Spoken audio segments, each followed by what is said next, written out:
मिरन्धस्य ज्ञानञ्जनशलाकया चक्षुरुन्मिलितं येन तस्मै श्रीगुरवे नमः। श्रीगौराङ्ग नित्यानन्द श्री अद्वैतचन्द्र गदाधर श्रीवासादि गौरभक्तवृन्द वाञ्छाकल्पतरुभ्यश्च कृपा सिन्धुभ्यैव च पतितानां पावनेभ्यो वैष्णवेभ्यो नमो नमः। हरे कृष्णा कृष्णा कृष्णा हरे हरे, हरे राम राम राम हरे हरे। तो आज प्रेम भक्ति चंद्रिका श्लोक संख्या 44 पे चर्चा करेंगे। कल जिस श्लोक पे हमने चर्चा करी थी उसमें हमने देखा कि श्रीपाद पूर्ण रूप से रस में निमग्न हैं और प्रार्थना कर रहे हैं। युगल चरण सेवा युगल चरण धेवा युगलई मनेर प्रीति। ये सब युगल के जो चरण की सेवा है वो मुझे प्राप्त हो, युगल के जो चरण हैं वो सदा मुझे ध्यान रहें और प्रीतिपूर्वक मैं मन से उनकी सेवा कर सकूं। और अंत में हर प्रार्थना में जैसे वो बोलते हैं, मने रहूं ओ लीला की रीति। मेरा मन सदा युगल किशोर रूप में लगा रहे, वो कभी उनसे विलग ना हो।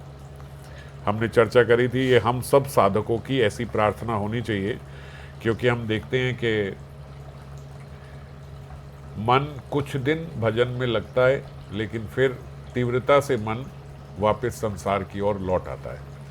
फिर कुछ समय आता है कि जब वैष्णव संग हुआ, महत संग हुआ, गुरुजनों का संग हुआ, गुरुदेव का संग हुआ और धाम जाना हुआ, कुछ भी ऐसा कुछ एक बीच में आया तो फिर हमारी भक्ति जो है थोड़ी ज़ोर से शुरू होती है और फिर कुछ दिन बाद हम देखते हैं मन फिर वैसे ही शांत हो जाता है। या फिर हम जैसे अपने घर में ही अध्ययन करना शुरू हुए, जैसे आजकल रोज़ कथा के माध्यम से हम लोग श्रवण कर रहे हैं, अध्ययन कर रहे हैं, तो उस समय उस एक मास कार्तिक मास में जैसे अधिक मास में तो मन बड़ी तीव्रता से लगता है, लेकिन फिर देखते हैं धीरे धीरे वो सब नियम जो हैं वो छूटने लगते हैं और मन भी जो है वो फिर वापस संसार की ओर भागने लगता है। तो इसीलिए ठाकुर महाशय विशेष रूप से अपनी प्रार्थनाओं में हमेशा ये बात बोलते हैं कि मेरा मन सदा इसमें लगा रहे। आज बड़ी दैन्यता के साथ ठाकुर महाशय इस त्रिपति में अभिष्ट चरणों के सौंदर्य निवेदन कर रहे हैं और प्रार्थना करते हुए दैन्यता से कहते, दश नेते त्रिणे धारी हाँ किशोर किशोरी चरण आपजे निवेदन कौरी। ब्रज राजकुमार श्याम वृष भानु नंदिनी नाम श्री राधिका रामा मनोहारी। दैन्य ही भक्ति की साधना की प्राण वस्तु है। ये हमने पहले भी श्लोक में चर्चा करी थी, शायद 39 नंबर श्लोक था जिसमें हमने ये चर्चा करी थी। श्रीपाद ने दैन्यता से बोला कि मौसम पतित नाई, है ना, और 2-3 और बीच में आए थे जिसमें दैन्यतापूर्ण उन्होंने प्रार्थनाएं करी थी।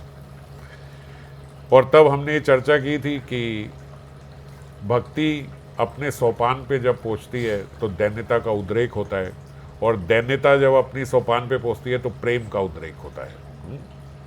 तो बाबा ने भी कई जगह लिखा कि दैन्यता और प्रेम में ज़्यादा भेद नहीं है। जिसके भीतर अधिक दैन्यता हम देखेंगे उसके भीतर दैन्यता का उद्रेक हो रहा है, मानना होगा उसके हृदय में पूर्ण रूप से प्रेम भरा हुआ है। और जिसको हम प्रेम में देखते हैं तो दैन्यता उसके साथ होगी ही होगी। कोई प्रेमी व्यक्ति अहंकारी नहीं होता, कोई प्रेमी व्यक्ति कभी किसी को अपने से नीचा नहीं देख पाता, ये उसके प्रेम का परिचय है। और जब कोई ऐसा हो कि हम देखें कि भाई भक्ति में तो बहुत विद्वान लगता है लेकिन अपने से किसी को बराबर नहीं समझता, सबको नीचे ही समझता है, तो वो केवल विद्वता ही है, वो प्रेम नहीं है। अगर प्रेम होगा तो दैन्यता उसके साथ ज़रूर होगी। बाबा तो इतना कहते हैं कि दैन्य और प्रेम समझो प्रायवाची है, ये अलग नहीं है। तो दैन्यता और प्रेम साथ ही होते हैं। दैन्यहीन भजन मानो निष्प्राण है। अगर केवल विद्वता आ गई लेकिन दैन्यता नहीं आई तो जो विद्या ग्रहण करी मानो उसका भी अहंकार हो गया, उससे फिर कभी प्रेम नहीं आएगा, और प्रेम नहीं आया तो वो निष्प्राण हो गया सारा भजन जो है। देने से अजस्त्र प्रेम का उद्भव होता है और फिर प्रेम से भी वैसे ही देने का प्रकाश होता है। दोनों परस्पर हैं, साथ साथ चलते हैं। श्री बृहद भागवतामृत में इस प्रकार दैन्य और प्रेम की परस्पर कार्य कारणता बताई गई है। बृहद भागवत अमृत में एक जगह उदाहरण दिया गया है, दैन्यता की परिकाष्ठा में जो गोपियां हैं उनका उदाहरण दिया गया है। और वो कब देखी गई? जब कृष्ण विरह व्यथित गोपियों में उनकी चर्चा हुई, जब वो कृष्ण विरह में थी तो वो प्रकट हुई उनकी दैन्यता। ऐसा नहीं है कि उस समय दैन्यता आई, पहले नहीं थी, है ना। उस समय उनकी दैन्यता का परिचय मिला। इसीलिए भगवान कितनी बारी भक्त को विरह देते हैं। जैसे जब गोपी गीत का उद्गम हुआ तो भगवान ने एक प्रकार से मानो गोपियों के द्वारा ये पूरे विश्व को सूचित किया कि ये प्रेम की पराकाष्ठा में हैं जो गोपियां हैं। उससे पूर्व भगवान तो उन पे कृपा कर रहे हैं, पर भक्त को ये संशय हो ना जाए कि गोपियों पे इतनी कृपा क्यों करी। ऐसा क्या था जो गोपियों पे इतनी कृपा करी और हम पे वैसी कृपा नहीं हो रही। तो जब विरह अवस्था आती है, जैसे हम लोग यहाँ पे भी बोला जाता है ना कि स्त्री का और मित्र का इनका पता कब लगता है? जब संकट का समय आए, तो है ना। तो प्रेम का पता कब लगता है? जब थोड़े संकट का समय आए कि साथ रहेगा कि नहीं रहेगा। तो प्रेमी के लिए सबसे बड़ा संकट क्या है? विरह। जब विरह अवस्था आती है तब पता लगता है। नहीं तो क्या होता है, विरह में हम जो हमारा प्रेमी है हम उसी को उल्टा सीधा बोलने लगते हैं कि देखो यहाँ से चला गया। गोपियाँ बोलती कि देखो आखिरी में फिर लंपट है, यहाँ से निकल के जान के शहर की लड़कियों की तरफ चला गया, अब वहाँ आकर्षित करता होगा शहर की लड़कियों को, हम क्यों उसका चिंतन करें, अब तो वहाँ उनके साथ रासलीला हो रही होगी। मगर हम देखते हैं गोपियों में ऐसा कोई वाक्य कहीं सुनाई नहीं देता, अपितु ये भाव ही नहीं है, ये बड़ा संसारी भाव है। गोपियों के साथ बोलने में भी अजीब लग रहा है, लेकिन केवल समझाने के लिए मैं ये बात बोल रहा हूँ कि यहाँ पे जब संकट आता है, जब व्यथा होती है, जब विरह होता है, तो भाव उलट हो जाता है। वो प्रीति नहीं रहती जो प्रीति मिलन के समय होती है। तो जो प्रीति केवल मिलन के समय है, विरह में नहीं है, मानना होगा कि वो प्रीति नहीं, वो केवल वासना है, वो केवल मोह है ना। और जो प्रीति विलग रह के भी है, जो प्रीति विरह अवस्था में, और यहाँ हम क्या देखते हैं कि विरह अवस्था में उस प्रीति का और उद्रेक हुआ, दैन्यता का और उद्रेक हुआ। नहीं तो प्रेमी छोड़ के चला जाए तो पीछे जो रह जाता है वो उसके भीतर दैन्यता का उद्रेक नहीं होता, उसके भीतर क्रोध का उद्रेक होता है। मगर तब भी दैन्यता का उद्रेक हो तो मानना होगा कि प्रेम की परिपक्व अवस्था है। दैन्य प्रेम की परिपक्व अवस्था में ही प्रकाशित होता है ना। तो प्रेम की परिपक्व अवस्था है, इसीलिए वहाँ पे विरह में भी दैन्य प्रकाशित हुआ। श्री कृष्ण विरह में गोकुल रमणियों का जो परम दैन्य प्रकाशित हुआ था, बाबा बोलते वह प्रेम की परिपक्व दशा में ही हुआ था। गोकुल रमणियों के दृष्टांत से ये बात ठीक से समझ में आती है कि कृष्ण के वैसे अनुग्रह विशेष से, जो हम चर्चा कर रहे थे कि कृष्ण ने भी विशेष अनुग्रह किया गोपियों पे, और उनके अनुग्रह विशेष से उनके विपुल माधुर्य अनुभव के द्वारा वैसे ही प्रेम विशेष का उदय हुआ। जब कोई प्रेमी नहीं होता और गुरुजन उस पे अति अनुग्रह करते हैं, कृपा करते हैं, तो जो सद शिष्य नहीं है वो उससे बिगड़ने लगता है ना। इसीलिए गुरुजनों की डांट पड़ती है, फिर फटकार पड़ती है। क्यों? क्योंकि वो प्रेम से सही नहीं हुआ, जो उनका लाड था, जो प्यार था, उससे वो सही नहीं हो रहा। पर जो प्रेमी होता है वो अनुग्रह से और उसका प्रेम जो है वो उजागर होता है। तो उनका विशेष अनुग्रह से विपुल माधुर्य अनुभव के द्वारा प्रेम विशेष का, एक विशेष प्रेम विशेष जो है उसका उदय हुआ, और उस प्रेम के अनुसार ही दैन्य विशेष का भी उदय हुआ। जब विशेष प्रेम यानी प्रेम अपने सोपान पे पहुंचा तो फिर दैन्यता भी उनकी दिखने में आई। और दैन्यता कैसी कि श्याम सुंदर रास लीला के मध्य से भी अगर देखें तो अंतर ध्यान हो गए। पहला हुआ जब अक्रूर आया और कृष्ण चले गए, और कृष्ण चिट्ठी लिख लिख के गोपियों को कहते रहे कि 2 दिन में मैं वापस आ जाऊंगा, आप चिंता ना करो गोपियों, 4 दिन में मैं वापस आ जाऊंगा। तो कितने वर्ष नहीं आए, पर इतने वर्ष के बाद भी क्या गोपियों के भीतर ऐसा आया कि बोल के तो 2 दिन गया था 4 दिन आया, तो हम काहे के लिए इसके लिए रोए भाई? पता नहीं वो वहाँ रह रहा होगा नहीं।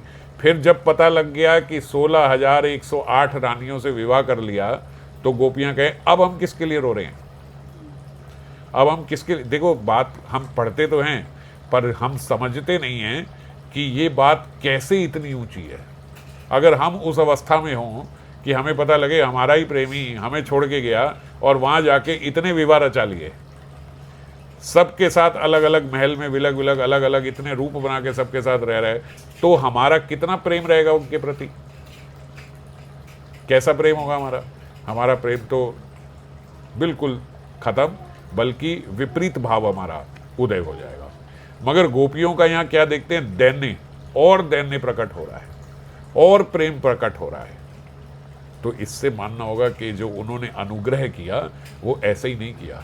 गोपियों में खास बात थी, ऐसे ही नहीं है, उनका प्रेम विशेष था और विशेष प्रेम में जो माधुर्य अनुभव हुआ और उससे जो प्रेम के अनुसार उनके अंदर दैन्यता आई। अब रासलीला हो रही है, महाराज सारी सबरी गोपियों को अर्धरात्रि में बुला लिया, सबके घर से वंशी बजा बजा के सबके नाम पुकार पुकार के, वंशी के द्वारा सबके नाम पुकार पुकार के सबको बुला लिया। जब सब एकत्रित हो गई तो नृत्य के लिए जब सारी सभा लग गई, सब कुछ हो गया, बिल्कुल मानो जैसे स्टेज सेट हो गया, तो बीच में से कृष्ण अंतर ध्यान हो गए।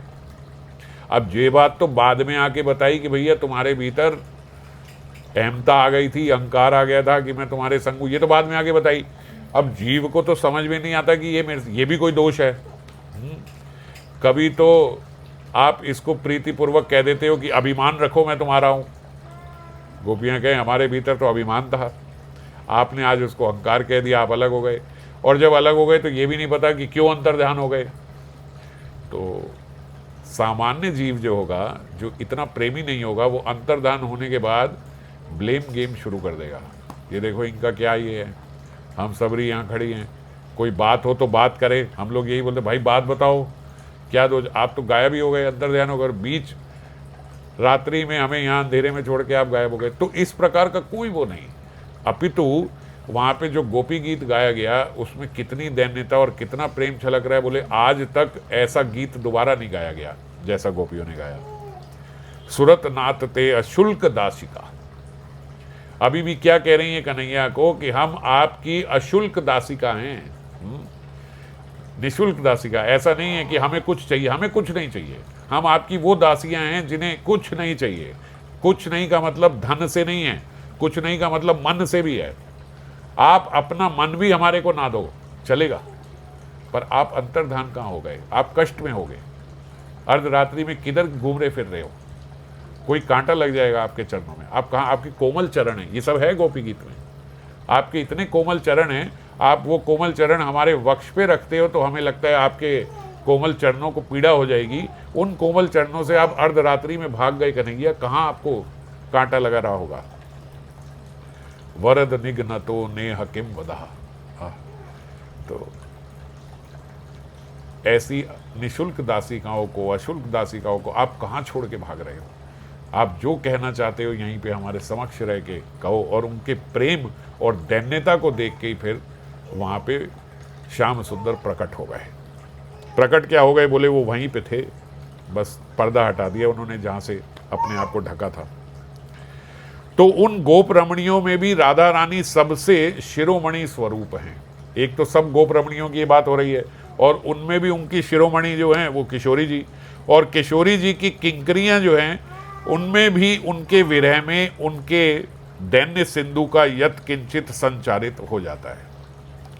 उनके भीतर भी ये दैन्य सिंधु संचारित हो जाता है, मंजरियों में भी। क्यों? क्योंकि गोपियों में सर्वश्रेष्ठ किशोरी जी, और किशोरी जी की जो किंकरियां हैं उनमें और किशोरी जी के भाव में तो कोई भेद ही नहीं है। तो जो दैन्य का उद्रेक किशोरी जी के भीतर होता है, वही दैन्य का उद्रेक हम उनकी मंजरियों के भीतर भी देखते हैं। इसीलिए हम यहाँ एक अनोखा हमने विरह देखा। श्री रूप गोस्वामी, सनातन गोस्वामी, रघुनाथ दास गोस्वामी कैसे विरह में रह के इन्होंने साधना करी है। ये असाधारण दैन्य इनके भीतर प्रकाशित इसीलिए हुआ क्योंकि ये उन्हीं ब्रज गोपियों की शिरोमणि श्री किशोरी जी की ही मंजरियाँ हैं। आज यहाँ पे भी अत्यंत दैन्य से भरकर ठाकुर माँ से कह रहे, हाँ हाँ किशोर किशोरी श्री राधा माधव, दांतों में तृण रखकर तुम दोनों के चरण कमलों में किंचित मैं निवेदन करता हूं। जिनके चरण रेणु के स्पर्श से ये पूरा विश्व पवित्र हो जाता है, वे महात्मा गण, बाबा बोलते हैं, ये किन के चरणों की बात कर रहे हैं? अभी ठाकुर माशे की बोल रहे हैं। ये ऐसे महात्मा हैं जिनकी चरण रेणु अगर मिल जाए तो ये पूरा विश्व जो है वो पवित्र हो जाए। ऐसे महात्मा गण भी अपना असाधारण दैन्य से भरकर तृणचर पशु की तरह स्वयं को अति अधम समझते हैं। जैसे घास फूस खाने वाले जो पशु होते हैं, बोले बिल्कुल वैसे घास फूस खाने वाले पशु जैसे होते हैं, एकदम ऐसे पशुवत तृण खाने वाले पशु की तरह अपने आप को दीन समझ रहे हैं। और हैं कौन? जिनकी चरण रेणु से ये पूरा विश्व जो है वो पवित्र हो जाए। ऐसे दैन्य आचरण से भगवान का चित्त अत्यंत विगलित हो जाता है। इस बात को हमें बार बार समझना होगा कि भगवान हमारी प्रतिष्ठा से प्रसन्न नहीं होते, भगवान हमारी उपलब्धियों से प्रसन्न नहीं होते, भगवान हमारी विद्वता से प्रसन्न नहीं होते। कौन है? बोले महाराज हमें तो पूरे भगवत गीता के सारे श्लोक जो हैं वो रटे हुए हैं, आप हमसे भागवतम के बीच बीच के कई अध्याय पूछ लो, हम आपको पूरे पूरे अध्याय जो है संस्कृत में सब सुना देंगे, ये कर देंगे, और ऐसा उच्चारण होगा वैसा। इससे अच्छी बात है आपका मन जो है संसार में ना लग के इसी में लगा, आपने ये सारा ध्यान किया, याद किया पूर्ण रूप से। मगर बाद में आचार्यगण क्या बोलते हैं, ये जो साधना है ये इसलिए है कि आपसे असाधन नहीं हुआ। बहुत अच्छी बात है, हमने हमारे बच्चों को इसमें लगाया कि वो ये सब करें, तो क्या हुआ, जितना समय इसमें लगे उतने में उनका असाधन नहीं हुआ, वो और संसार में नहीं गए, उनकी वृत्ति संसार में नहीं गई, यहाँ रही। पर इससे भगवत प्राप्ति हो जाएगी इसका निश्चय नहीं होता। भगवत प्राप्ति किससे हो जाएगी? यदि आपके भीतर जो मन है वो इसमें लग गया हो, और जब मन लग जाता है तो फिर प्रेम होता है। जब प्रेम अपने सोपान पे पहुंचता है तो अति दैन्यता से जीव भर जाता है। जब विद्या आती है तो विनय होता है, जब असल विद्या आती है तो विनय भी साथ में आता है, तब जीव विनम्र हो जाता है, बहुत साधु हो जाता है। और जब ठीक रूप से विद्या नहीं आई, यानी ठीक रूप से नहीं आई का मतलब विद्वता आई पर मन नहीं लगा, तो जब मन नहीं लगा भजन में तो उस विद्वता का अहंकार आ जाता है, उससे भगवान कभी प्रसन्न नहीं होते। भगवान दीन व्यक्ति से प्रसन्न होते हैं। और इनका दैन्यता देख के, रूप सनातन गोस्वामी की दैन्यता देख के भगवान का चित्त विगलित होता है। इसीलिए यहाँ एक उदाहरण में बता रहे हैं कि जब रूप सनातन गोस्वामी को रामकेली ग्राम में श्रीमन महाप्रभु ने दर्शन दिए थे तो उन्होंने प्रार्थना करी थी, और उनकी प्रार्थना सुन के उनके लिए भी ऐसा ही बिल्कुल बोला गया था कि तृणचर पशु की तरह एकदम दंडवत करके प्रणाम किया, प्रार्थना करी। और उनकी प्रार्थना सुन के महाप्रभु बोले, सुनी प्रभु कहे सुनो रूप दबीर खास, तुम्ही दुई भाई मोर पुरातन दास। अरे बात सुनो, तुम मेरे आज के नहीं बहुत पुराने दास हो। आज ही होइते दोहार नाम रूप सनातन। कितनी कृपा का उद्रेक हुआ भगवान के भीतर, कितना अत्यंत उनका चित्त विगलित हो गया कि उसी समय मानो उनको दीक्षा दे दी हो, उसी समय उनको नाम प्रदान कर दिया, उसी समय उनको बोला आप हरि नाम करो, तो हरि नाम भी दे दिया। जब मुख से नाम दिया तो यही नाम दीक्षा में होता है, और साथ ही साथ उनका नाम भी बदल के रूप सनातन कर दिया। आज ही होइते दोहार नाम रूप सनातन, दैन्य छाड़ो तुम्हार दैन्य फाटे मोर मन।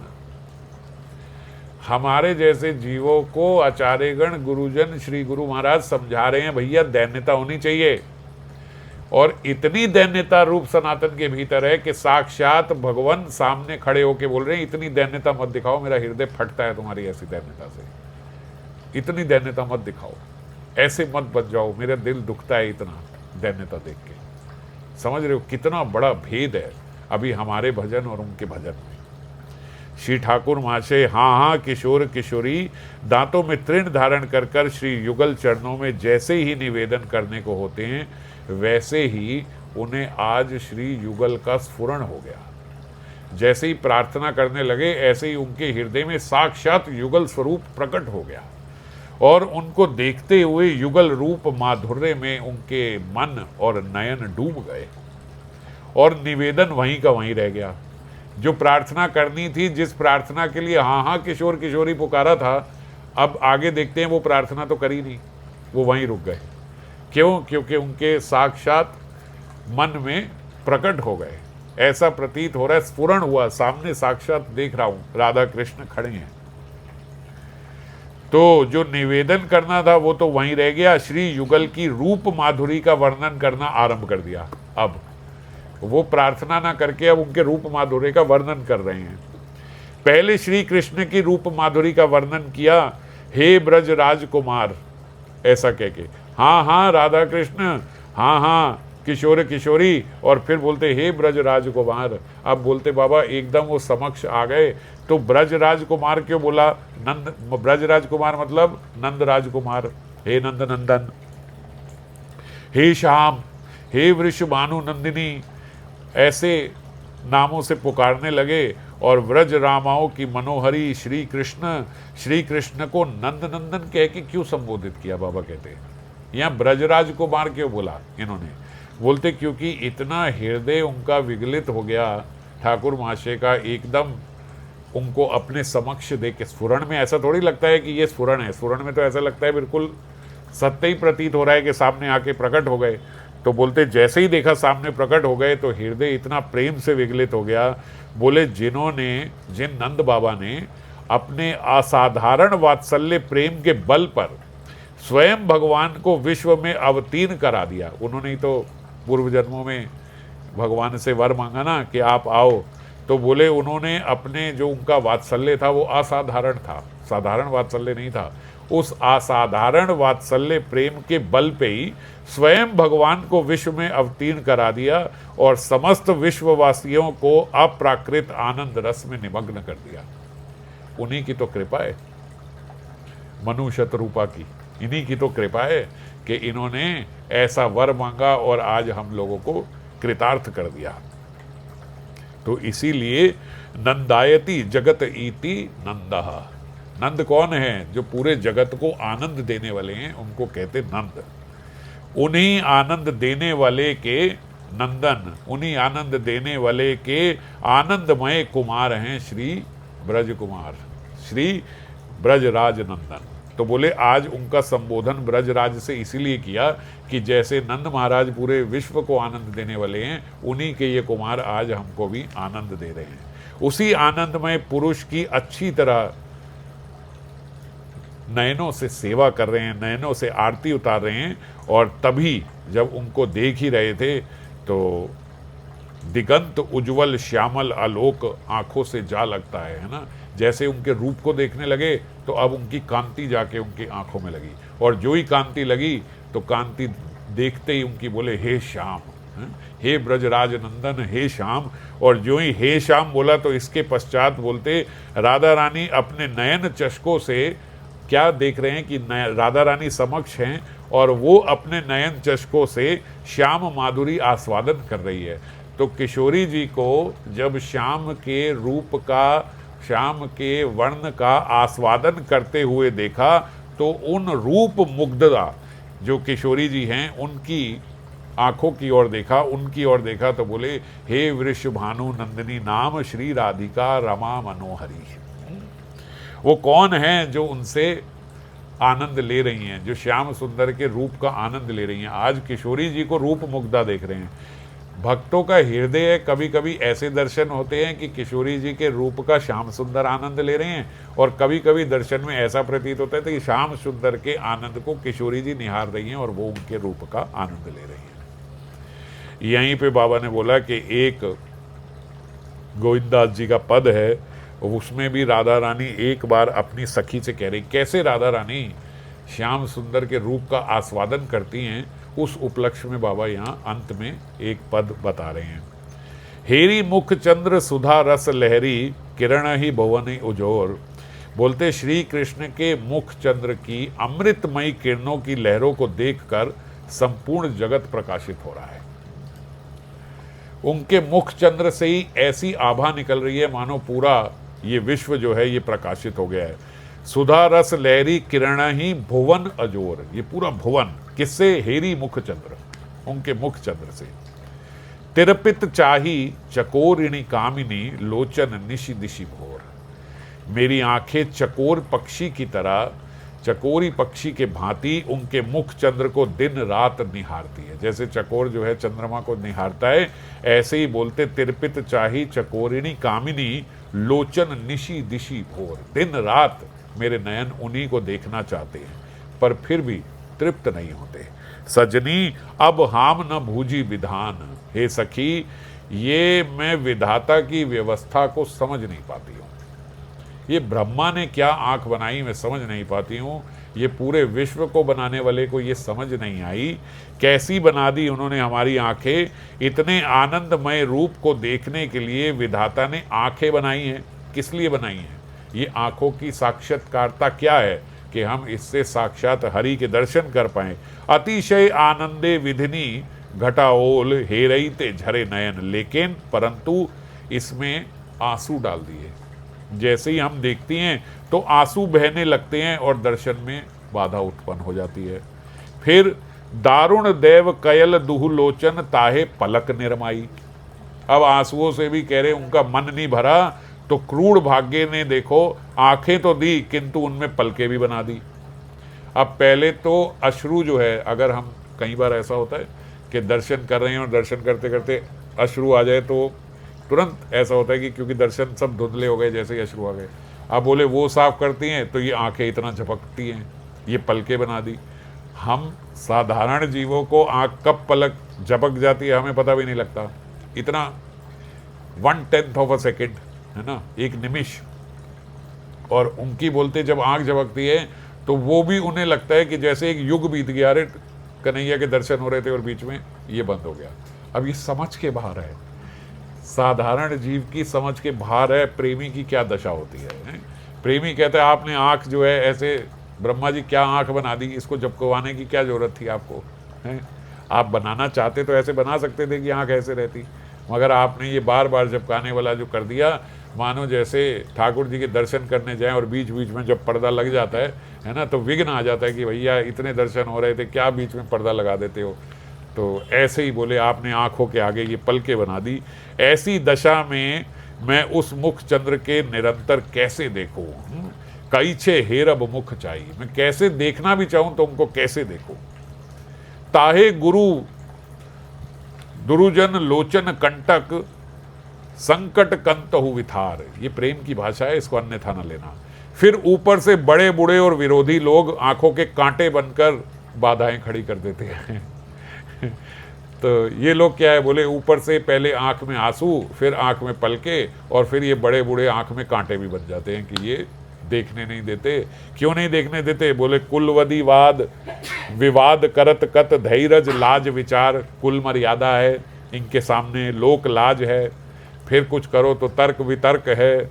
धैर्य और सामाजिक विचार भी अनेक प्रकार की रुकावटें उत्पन्न कर देते हैं। सबहू उपेखी जाई वन पैठव कानू गीमे करी हार। अरे सखी ऐसा कुछ कर दो, इन सबको छोड़कर मैं वन चली जाऊं, मैं एक जंगल में अकेली जाके बैठ जाऊं और अपने कान्हा के गले में विजय माला डाल दूंगी, अर्थात उन्हें अपना सर्वस्व स्वीकार कर लूंगी। वरमाला डाल के उनको वहीं बस जंगल में उनके साथ बैठ जाऊंगी और एकांत में दिन रात आनंद पूर्वक निर्जने रति दिवस सुखे हेरब। निर्जने अकेले में, दिन में, रात में, हर समय यही दड़ाई लुसार, मैं हर समय उनके दर्शन करूंगी। मैंने यही दृढ़ निश्चय कर लिया है। कुछ ऐसा कर दो इन सब से हटके मैं और वो जंगल में पहुंच जाए। की करब आन धर्म कर्म मत जीवन हीन जनु दे, गोविंद दास भण मन मत मोहन। अरे अब धर्म जो है ये अन्य धर्म मत या आचार का मैं क्या करूं? अब इन सब का मैं क्या करूं? की करब आन, इन सब चीजों का क्या करूं मैं? कृष्ण दर्शन के बिना तो यह शरीर प्राणहीन हो गया, मानो प्राणहीन के समान है। गोविंदास भण मनमथ मोहन मिलने किए करू के। गोविंदास जी कहते हैं उस मनमथ मोहन कृष्ण से मिलन कराने के लिए कोई उपाय कर दो। किशोरी जी ऐसा अपनी सखियों से कहती हैं यहाँ सबसे मुझे ले चलो, ये विधाता ने कैसी आंखें बना दी, कैसा समाज बना दिया, सब क्या कर दिया। इन सबके रहते इन नेत्रों से मैं उनको ठीक से अपलक नेत्रों से जो देखना चाहती हूँ वो देख नहीं पाती। जंगल में जाके इनके साथ अकेली रहूं और दिन रात इन्हें निहारती रहूं, बस यही मेरी आशा है। यही इनके प्रेम का परिचय है। ऐसे बहुत से पद हैं गोविंददास जी के और अन्य। आगे आगे बाबा जब ये प्रेम की वो आएगी तो और इनका भी उदाहरण देंगे। आज के श्लोक पे इतना ही है, कल फिर आगे और चर्चा करेंगे। जय श्री राधे।